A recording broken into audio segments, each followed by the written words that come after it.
Leur histoire est digne d'un conte de fées, du moins en apparence. En 1999, le prince héritier Haakon de Norvège, qui célèbre ses 47 ans ce lundi 20 juillet, rencontre sa future épouse, Mette-Marit, par le biais d'amis communs. Entre eux, le coup de foudre est immédiat. Et si l'annonce de leur mariage, célébré en août 2001, a fait débat, les deux amoureux font fi des médisants. Mariés depuis près de 19 ans, ils sont également les parents de deux enfants, Ingrid Alexandra, 16 ans, et Sverre Magnus, 14 ans. Malgré la belle famille qu'ils ont réussi à construire, une ombre subsiste au tableau. Depuis plusieurs années, la princesse a en effet des soucis de santé réguliers, qui l'ont empêché d'accompagner son mari à plusieurs de ses voyages officiels. Mais de quoi s'agit-il précisément? En octobre 2018 et afin de mettre fin aux fausses rumeurs, la cour royale norvégienne a décidé de lever le voile sur le mal qui ronge Mette-Marit. À l'époque, le palais royal est donc sorti du silence et a annoncé que l'épouse d'Haakon de Norvège souffrait de fibrose pulmonaire chronique, c'est-à-dire d'une inflammation grave des poumons causant des gènes respiratoires, rappelle le site Histoire Royale.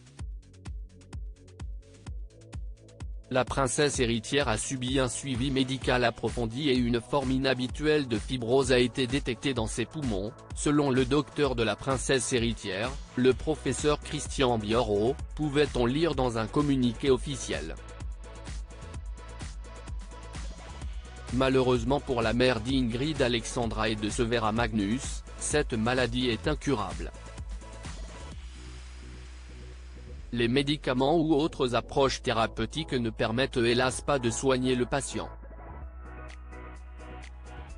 Des conséquences sur sa vie quotidienne. Un an après cette révélation, Mette-Marit avait accepté de se confier sur sa vie avec la maladie, lors d'un voyage qu'elle effectuait avec des journalistes. Je suis plus vite fatiguée qu'avant. Donc aujourd'hui, je dois prendre plus soin de moi que je le faisais avant, expliquait en octobre 2019 celle qui a récemment perdu son beau-père. Elle avait également précisé qu'elle suivait un traitement afin de modérer les effets de sa maladie.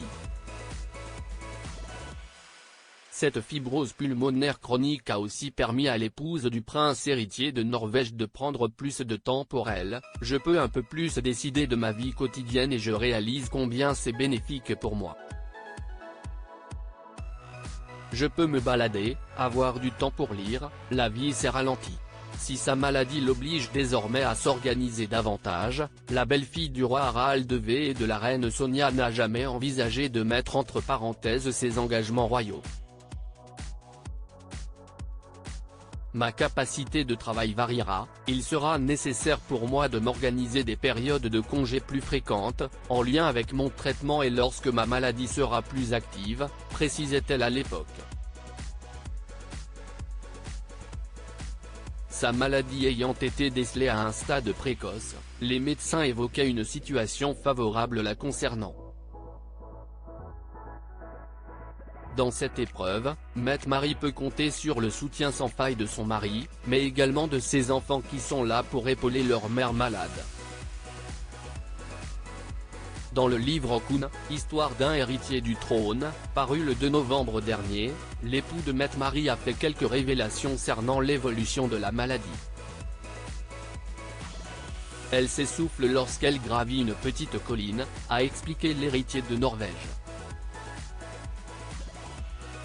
Pourtant, le prince s'est voulu rassurant, sa situation ne s'aggravera pas de sitôt même si, de facto, elle ne peut pas non plus s'améliorer, car le mal duquel souffre Mette-Marit est incurable. Pour gagner du terrain sur la maladie, la princesse prend un traitement visant à ralentir la progression de la fibrose pulmonaire. On ne sait jamais quand ces jours viendront. Cela rend la vie différente de ce qu'elle était, à concéder le fils d'Harald V.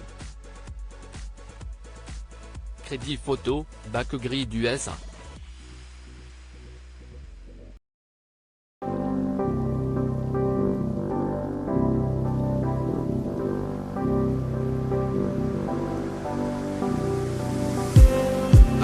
just need some